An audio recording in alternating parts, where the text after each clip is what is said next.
For generations, the US-Canada relationship was less a formal alliance and more a family understanding.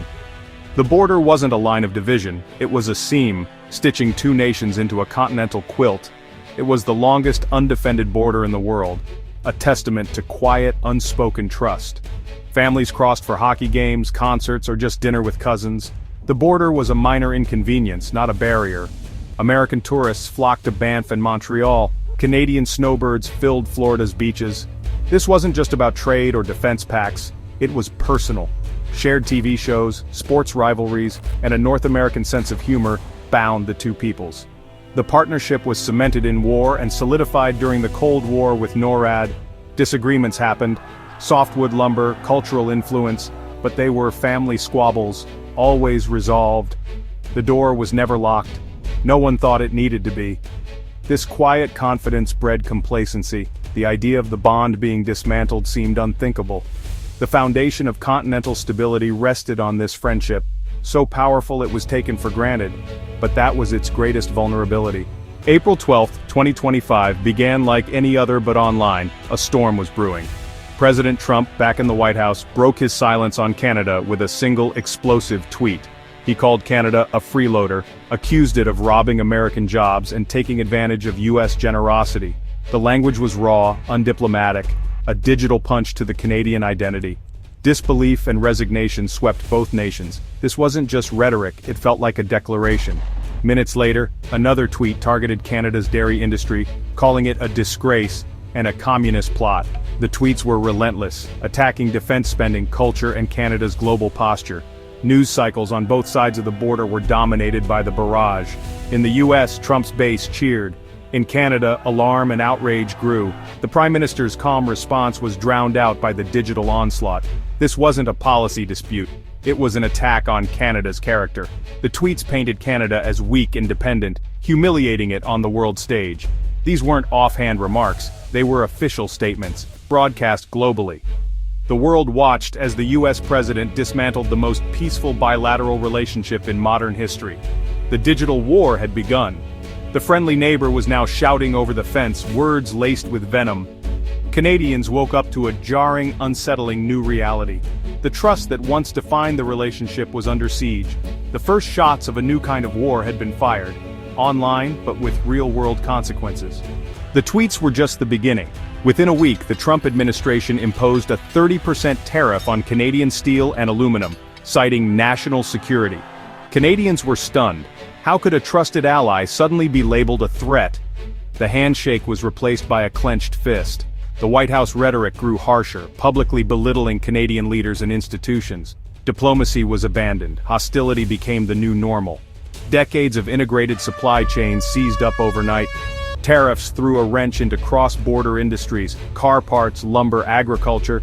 Canadian officials watched in horror as years of cooperation unraveled.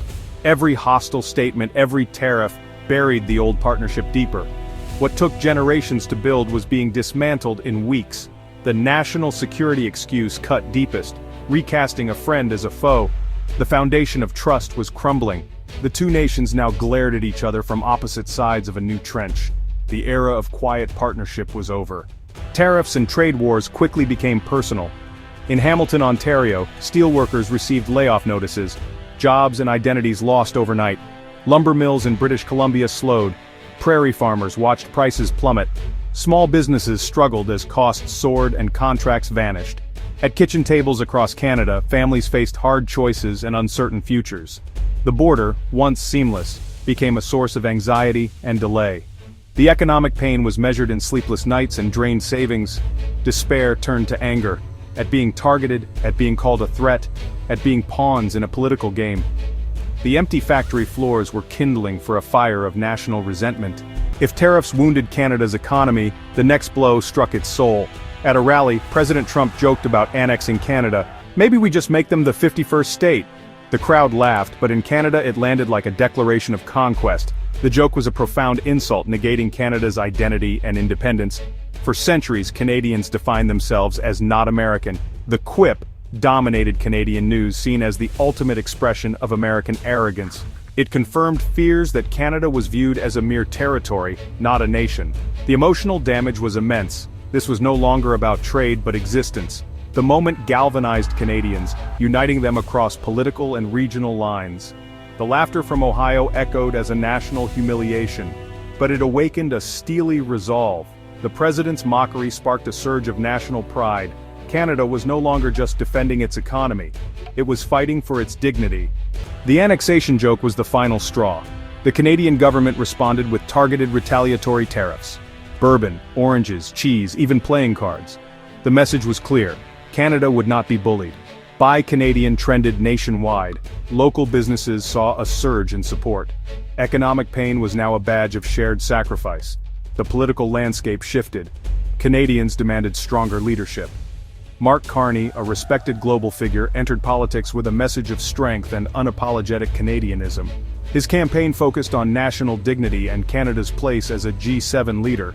Carney's decisive election victory was a mandate to redefine the U.S. relationship from a position of strength. The crisis had forged a new assertive Canadian identity. The maple leaf flew higher and prouder than it had in a generation. Canada was no longer content to be America's little brother. A new era of self-respect had begun. Even with new leadership and national unity, the damage was done. The border was now a line of friction, not friendship. Retaliatory tariffs remained, grinding away at the integrated economy. Industry scrambled to decouple, seeking new markets at great cost. The easy camaraderie between Americans and Canadians began to fray. Friendships in border towns strained under political resentment. Online arguments turned vicious. Goodwill was replaced by suspicion. The world watched as North America's pillar of stability fractured. Canada pursued new trade deals. The U.S.'s reputation as a reliable partner suffered. The old North American bloc was now a source of uncertainty. Every policy was viewed through a lens of mistrust. Informal channels seized up, negotiations became cold and transactional. The longest undefended border was now defended by a wall of bitterness. Amid acrimony and economic warfare, quieter voices called for reason. In lecture halls and boardrooms, leaders remembered when the relationship worked. They argued that geography and shared history were too important to sacrifice. The St. Lawrence Seaway, the Rockies and energy grids still bound the nations together.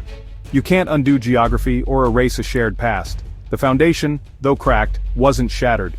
The path forward is uncertain. Trust is hard to rebuild. Healing will require more than removing tariffs. It needs respect and new leadership. Both sides must rediscover the language of partnership. The crisis is a painful lesson. Even the strongest friendships need care. The unlocked door was a symbol of rare trust. The challenge now is to one day feel safe enough to leave it unlocked again. The hope endures that the deep connection between the two countries, though tested, will not be broken.